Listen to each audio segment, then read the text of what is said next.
welcome to Life After the Fire, the preeminent podcast for all things related to having an amazing life after the fire service. My name is Chris Phelps. I'm your host. I'm joined today by somebody who was referred to the show, Larry Doelling. Am I saying the last name right? Doelling? Doelling is Chinese. Chinese. Maybe not.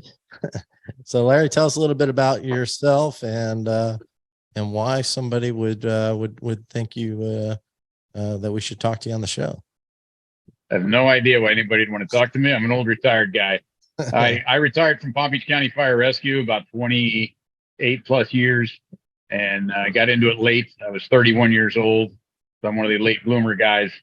Did some time in the Army Reserve and the Air Force. I was in charge of the CISM team for a number of years, critical incident stress management. Mental health is very important to me.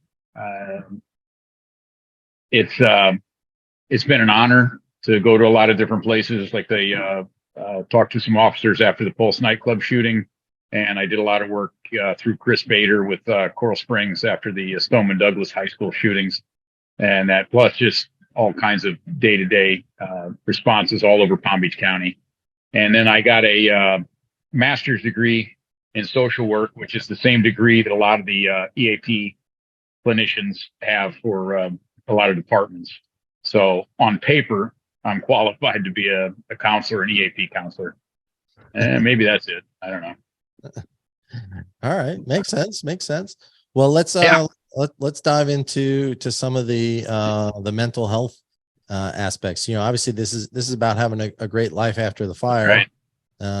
So it's definitely one of those things that could, not only could it cut a career short, but there's definitely an aspect to, or an importance to, mental health after the fire service. Just losing that, you have a tendency to lose that connection with the guys and gals you've been working with. Let's dive into some of that. So what would you say, or let's talk a little bit about the on the job mental health stuff. It's very important to maintain yourself physically. When I first started, physical fitness was important through my experience with the Army, and then going through Recruit Academy and all that. But at that time, this was the early 90s, late 80s, early 90s. It was I'm sure in your experience too, it's just sort of a suck it up type mentality. We didn't really talk about anything, and there's some weird stuff goes on. It's a very, I had explained to me, it's a very strange job. We check some trucks out in the morning. We've got some paperwork we have to do. You do a little meeting and maybe some training, and then after that, your job is to just hang around and wait for something bad to happen to somebody else, and it's very strange. So after a while, that stuff can add up. It's like certain. Is that coming across on you? That little ring? No. Okay. Every day you go in every shift, as it was explained to me, is just a little grain of sand that gets put in your rucksack on your back. Just all the stuff, the sleep deprivation, the schedule work, just being pulled away from things, just everything that you see. And then once in a while, you get these rather large boulders, the big calls. Sure. Those calls are big rocks that go in your rucksack, and they can really slow you down quite a bit. A lot of these things, you're always going to have that rucksack. It's always going to have these things in it. And you're going to accumulate quite a bit of things over a career of 20, 25, 30 years. But again, like it was explained to me, a lot of these things, especially these larger palls, it's like a tattoo. You're always going to have that tattoo. But as you digest it, and if you can you get a healthy outlook on it, you can look at that tattoo and not have that emotional reaction. Over time, you've got the event, and then you've got your emotional reaction, and they're together in the very beginning. But after time, they split apart. So you can look at the event, you can think about the event, and you don't have this emotional reaction. That's what you're going for. And that's how you move forward. Your goal is to have a great career, make it to the end. You point to the calendar on the day that you want to retire. And then after that, it's to live long enough to be a burden on the retirement system that you're in. And I think that's important. You have to retire physically and mentally healthy. Sammy Eaton was on here. I listened to his podcast. I know Sammy very well. He's a great guy. He does a lot of great work. Yeah. He's talking about the physical aspects of retiring, but the mental aspects, you got to retire with all your marbles, man. Things start to fly apart and you end up getting a divorce. Your kids hate you. You get up every morning and you got to do a couple of shots of whiskey, just get out of bed.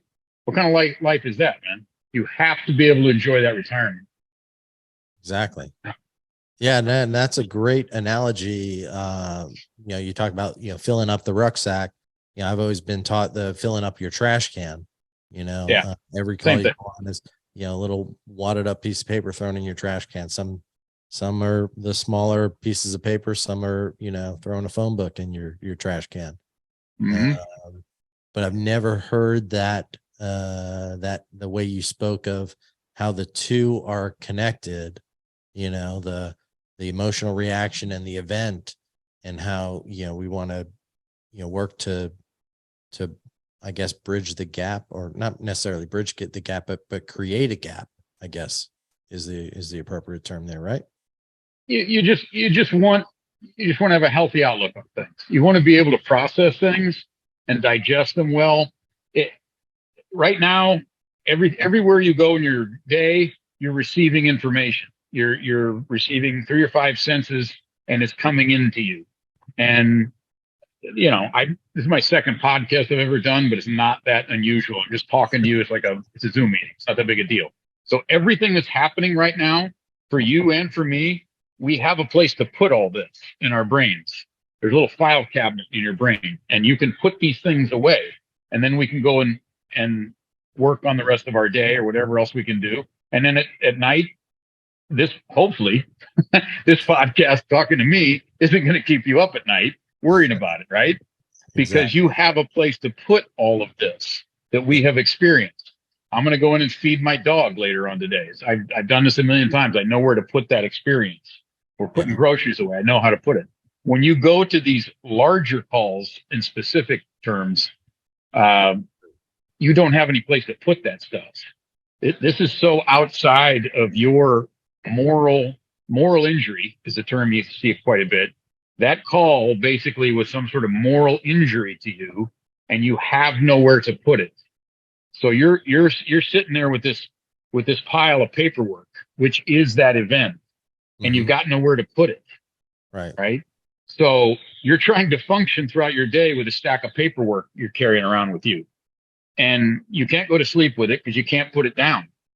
You can't do other things properly because you can't put it down. You can't interact with the people around you at home. You can't even tell your spouse sometimes about this pile of paperwork that you're carrying around, this pile of crap, because you don't have that place. And I got involved in the counseling. If you want to get into that, we can. But I got the degree because I was at a very busy station years ago, and we had a number of different, they call it a CISM call out. You're familiar with CISM? Oh, yeah. Okay. Most, if you're not, basically it's a group of volunteers, and they're generally first responders. My team was Palm Beach County Fire Rescue. It wasn't, it was Palm Beach County, not Palm Beach County Fire Rescue. So we had lifeguards, we had fish and wildlife people, cops, all that kind of stuff were on the team. We would respond to other agencies along with Palm Beach County. Right. But I was at a busy station. We had a number of different call outs for the CISM team, which meant they came to our station and they did a debriefing, defusing with us. And after a while, the person who's in charge of it, Chuck Salustri, great guy, since retired and quite happy, he asked me to be on the team, which I thought was pretty amazing. I really never thought about that kind of thing before. I never thought about mental health or anything. A few years later, he retired, and he came to me and he said, "Would you like to be the team coordinator?" Which basically is the person in charge. So I said, "Yeah, sure," and that's how I ended up doing it. But it, and then that's how I came to know every CISM team has a team clinician. So I had Dr. Tehan. He's also in charge uh,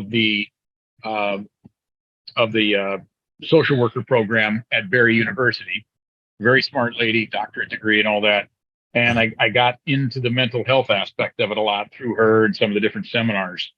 And coming from the suck it up generation, I learned very quickly it ain't rocket science, man. It ain't rocket science. You're not going to sit on a couch and do all this weird hokey pokey stuff. All you're going to do is you're going to learn to put that paperwork somewhere. You're going to find a file cabinet for it somewhere. You're going to find a way to look at that tattoo and not have that emotional reaction. You're going to just find a way to process this stuff so you can sleep at night. And so you can not come in the house and start kicking the crap out of the dog when you get home, stuff like that. It's not that complicated. If I can understand it, it can't be that complicated. So mental health, it's very important. You've got to retire with all your marbles. So that's long version of how I ended up here. But it's not that tough, man. It really isn't. I think there's nothing to be afraid of. Sure. And I think back to my career and getting that paperwork, and sometimes, sometimes it was, just a single sheet of paper. Yeah. Other times it was a phone book, and the phone books, those were large events, and they were easy to detect that there was a need for CISM. I bet you still remember those calls, right? Oh yeah. Do you still have the emotional response at this time? Or are you able to look at it and think about it without that? Yeah, I was very fortunate in that I've always had the ability to separate it. Right. What was your expectations of this job when you first started? I started very young. I was the kid that would parents would bring by the fire station to see the fire trucks at 5 years old, and was the one that never grew out of it. So I got started in the fire service as a junior volunteer at like the age of 13. Yeah. So I grew up in it. You knew what you were getting into. I knew what I was getting into at a very young age. Nobody really knows or at that time, nobody really knew or understood the mental health aspect of it. Right. But I was fortunate in all of the, when I had those big phone book, as I'll call them, phone book calls, those big calls, it was, we had CISM and it helped to talk stuff out, and never had an incident that really impacted me to that degree. Right. That's important. I had instances where, you second guess yourself, did I do this right? I guess I kind of had more of an emotional reaction to and kept those longer, but nothing that was ever, debilitating to the point of, doing something unhealthy. Right. Everyone over time, whether you're a firefighter or any other career, you develop armor. You develop armor to keep the world at a distance and that kind of stuff. So when certain things happen, you've got that armor to protect you. Just the fact that you're in a fire station with the rest of the crew and stuff like that, it helps, and your training, your competence, I think helps you a lot. We'll talk about that in a minute if you want to. But every once in a while, everybody's armor is like Swiss cheese. There's holes in it, right? Sure. I do not have any children that I know of. I haven't got any Father's Day cards so far, but my daughter is my stepdaughter. I met her when she was 4 years old. And what I'm getting at is most of the calls that affect people the most are a reflection of themselves. And to be very blunt, a lot of the calls, things that we got called for, were dead kid calls. Yeah. And if we're having a beer, not in front of everyone here, we could both sit down if you wanted to and talk about some pretty gross stuff that we've seen. And a lot of it involves children. Yeah. I've had that same experience that you've had. I have not had a call pierce my arm yet. I've been lucky. Right. But I certainly understand when I look over and we've just been on a 4-year-old kid call and I see Joey, he's got a 5-year-old kid and I see he's not doing very good, that kind of thing. I understand that completely. And your leadership, as I was a captain in a fire station since 2002, when you are able to process these things and understand them within yourself, that's your first step. And then you can see it in yourself, how things are affecting you. The next step is to look out into, number one, your crew, and see how these things are affecting them, or anything is affecting them, whether it's just on a fire or you see one of these phone book calls, we'll call it. Yeah. And then see in the general public, you understand when you get off the fire engine and somebody's screaming and yelling and lost their mind. Well, that's not that usual person. They have been affected by this. So you need to stay calm and not get drawn into that world, if that makes sense. Yeah. That's why I got this little tattoo. It's a sword. So you are on one side of the sword and how you view the world, and then everybody else is on the other side of the world, other side of the sword. Yeah. So you have to be able to apply these things that you learn about mental health to other people, especially when you're in a leadership position. Yeah. And I used to after we'd have these calls, whether we had a formal debriefing with CISM or we would just have kitchen table therapy at the fire station. Mm-hmm. Afterwards, I would call every single member of the crew into my office alone, close the door, and I'd tell them, I said, you realize this zone, we've got a 3 to 5 minute response time anywhere we go. And you know how the call gods operate. Can you go back in service right now in 3 to 5 minutes? Can you run that same call that we just ran? Whatever horrific thing just happened. And if the answer isn't immediately yes, then we need to think about you doing something else. That's a whole nother thing. You don't necessarily have to send people home because you don't know what home is. You're assuming home is a stable environment. They might want to just stay and spend the shift there. But if they're not ready to run that same call, if they're not 100%, then, they need to think about doing something else, at least getting their gear off the truck. Yeah. And then spend the night in the fire station. They go home with everybody else, because that's something to think about too. Sure. But always have your finger on the pulse of the crew when it comes to these larger event calls, or not necessarily large event calls, but significant events, we call them generally in CI.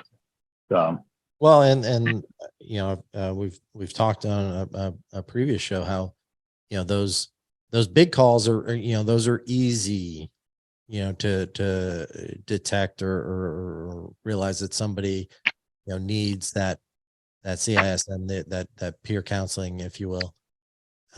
It's the smaller incidents that seem innocuous to anybody else, but for whatever reason they strike a nerve with somebody. Right. Everything's a reflection on yourself. So if you have, I've had calls where it's a typical deceased elderly female, and this is in South Florida. This is something we see all the time. But this person was hugely affected by it. And I was lucky enough, one of the other members of the crew said something to me. And this person was basically raised by their grandmother. And that event reminded them of their grandmother quite a bit. And it knocked them down a little bit. So you depend on other people to let you in on these things. Everybody in a fire station, I think, has a responsibility for leadership, not just the captain or the lieutenant.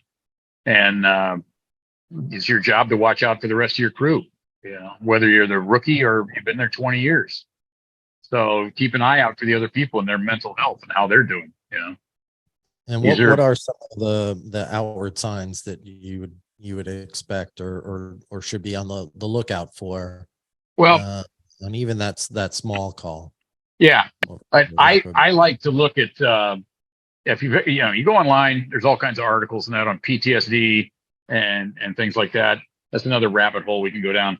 Um, there's a thing called the DSM-5 now. That's the Diagnostics and Statistics Manual that all from psychiatrists all the way down to us social workers use, and it's got PTSD listed in there. If you flip the page, there's another thing called acute stress syndrome, and there's a list of all these different um, signs, symptoms, or whatever of PTSD. There's lists all over the place. Difficulty sleeping, intrusive thoughts, um, increased alcohol. Yeah, you can look all this stuff up. They're all over the place. Yeah. If you get a list of these things, uh, I like to tell people uh, when you talk to your firefighters, when you talk to your family, whatever, if you walk up there and say, hey, Chris, you doing okay, man? That call was kind of rough. What are you going to say?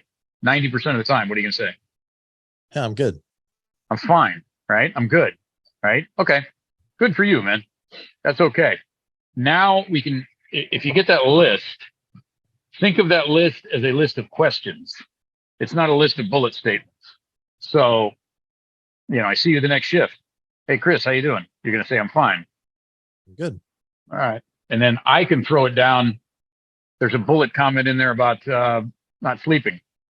So I can throw it down. I'm not going to ask you how you're sleeping. I'm going to say, I don't know about you, man. I went home. I didn't sleep too good that next night. How about you? You ask them a question. You tell them, make yourself a little vulnerable. Explain to them you're having a little bit of an issue. It depends how far down that rabbit hole you want to go, but Yeah. and then they'll maybe open up a little bit. Or, how you doing, Chris? I don't know about you, man. I keep thinking about that call last shift. Yeah. I was washing the dishes last night at home and it just popped into my head. That's an Yeah. intrusive thought, So you can use these things to ask people about them. It's a tool. And that's much more effective than saying, hey, man, how you doing? Because nobody's going to say shit to you, Yeah. 99% of the time, right? Yeah. I mean, what would you say if your captain came up to you and said, how you doing? I'm Especially if you're a younger guy. I mean, you got into this job young.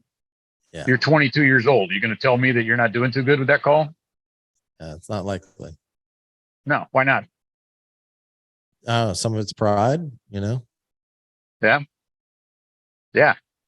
Not much pride around the fire station, right? Or ego. Yeah. Yeah. Yeah, you're not gonna show any vulnerability. Exactly. That was practically a statement we had made up on T-shirts in my battalion. Show no weakness. Yeah. You don't want to show Exactly. weakness. But this is the other side of it. There is a time to show a little vulnerability and a little bit of weakness. You're all human. If you try, it's like you get that balloon and you push down the balloon, keep all those feelings inside and internalize everything. What's going to happen? The balloon's going to push up somewhere else, right? Yep. All of these things, all that crap in that rucksack, the phone books, the grains of sand, the boulders, all that shit, it's going to wear you down, right? Eventually, it's going to pop up somewhere else. Yeah. Whether, again, the quart of vodka every morning or stuff like that, or lashing out at people, stuff like that. So you got to be able to process this stuff, man. You got to be happy, Yeah. Try. I don't know. That's good. So, yeah. It's a great way to explain it. Great way to, a great way to reach out to your fellow crewmates, and pose that question, and test the waters, I guess, if you will, and understand that, it is, just like anything, we're a team, and when somebody on the team is impacted, we're all impacted. Right. So, another happy topic. I'm fairly certain. Used to be Jeff Dill used to keep statistics on this stuff with his Firefighter Behavioral Alliance, and you're familiar with this. And cause of death of firefighters. Number one cause of death of firefighters around the country. You know, I it's don't. not line of duty death, and it's not cancer. Wow. It's suicide. The number Correct me if I'm wrong, but I'm fairly certain it still is. that's pretty profound. Yeah. So this is vitally important to getting to the other side, to getting to have a healthy, happy and healthy life after the fire service. Can't overemphasize it enough. So of our 10 listeners that are out there, if My mom might be listening, so there's probably 11 now. Okay, good. So if anybody is listening and wanted to see or get some more resources, what would be a really good place to send them to? Just Google CISM. Obviously they could Google it, but I don't know if Yeah. there's anywhere specific that would be your the first thing that you would think of. Well, you could Google CISM, and you're going to have the international ICISF, international crap. I can't remember what it stands for. ICISF. Basically, that's the body that runs CISM. It's run by some doctors and stuff like that, and it's got a lot of information in there about contacting a CISM team, setting up a CISM team, and all that. The IAFF has gotten into peer support, which is very similar to CISM. They're Sure. almost identical. Yeah. So you can look at the IAFF website and look for peer support. There's a number of different things there. There's a chaplains program, fire service chaplains. That's another aspect for it's a more spiritual type thing. Your own EAP works out quite good. My wife is a founding member of a thing. It's a group on Facebook, and it's called the Red Line Sisterhood. It's very important that your spouse is also part of this too. They're all affected by these things too. They're affected by the job. Sure. This is a group only for spouses, significant others of firefighters. So you'll see that on there. There's all kinds of information on there, and it's a support group and things like that. That's really good. So there's somewhere in there, there's something for everyone.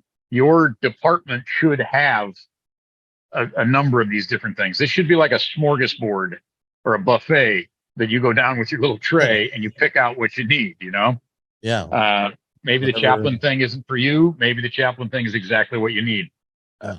I would strongly suggest that if you don't have a CISM team or a peer support, you start one. This is it's not that tough. I really get annoyed when I hear firefighters talking about headquarters, having worked at headquarters for a couple of years, how they should do this, they should do that. They weren't ready. They messed this up. There is no they in the fire department.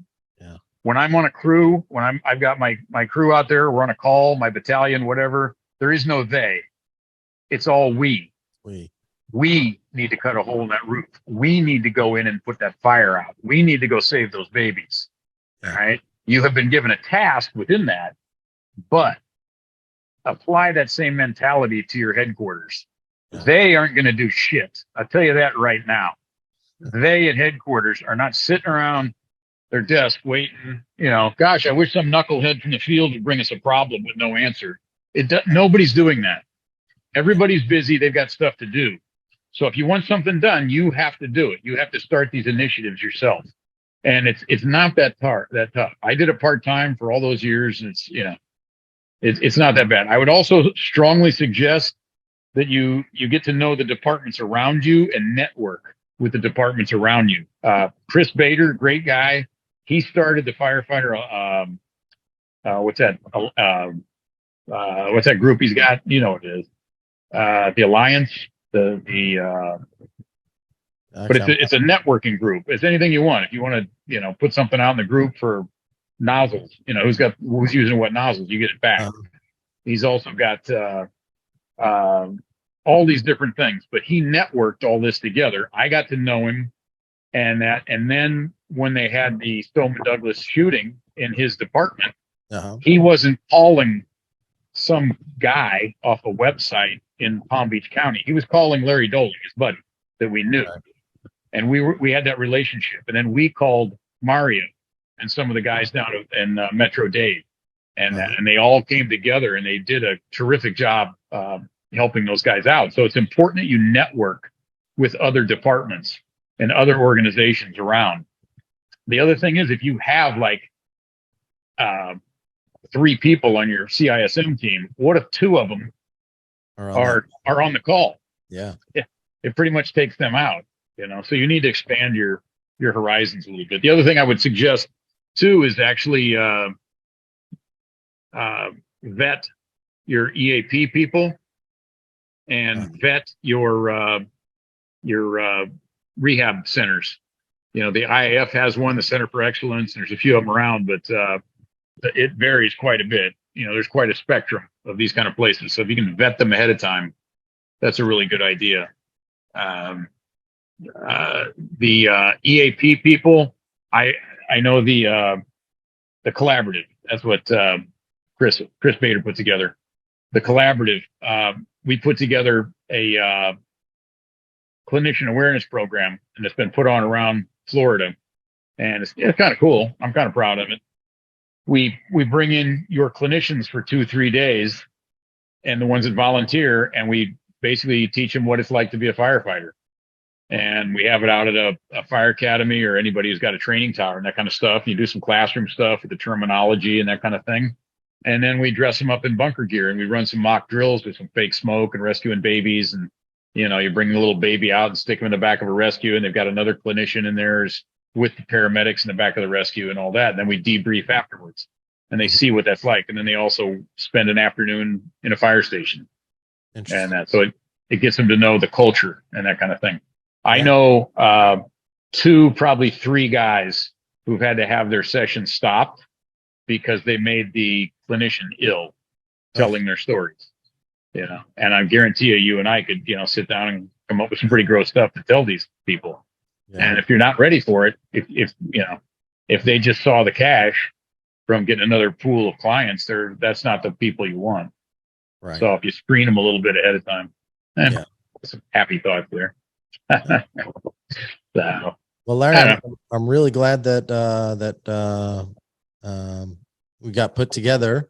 I think that there's a host of things that we could obviously touch on or keep this thing going. We're barely scratching the surface here, but I want to really thank you. I appreciate you taking the time to come on the show. It looks like you got a pretty cool life going there. You got some fun amazing stuff doing there. That's not just a wallpaper. That's the real backdrop in Larry's garage there, and got some really fun stuff going on there. So I want to thank you for your service. Thank you for pouring into our 10 subscribers and 11. My mom. Hope we can get together next time you're down here. I'd love to shake your hand. Absolutely, brother. Absolutely. I hope it wasn't too much of a downer, but I got to tell you, if you do it right, the retirement does not suck, man. It's amazing. I love it. That's right. So, and for our listeners that want to get connected to us, like, follow, and share our show, and you can reach us at info@latfpodcast.com. It's info@latfpodcast.com, and we'll see you on the next one. Take care.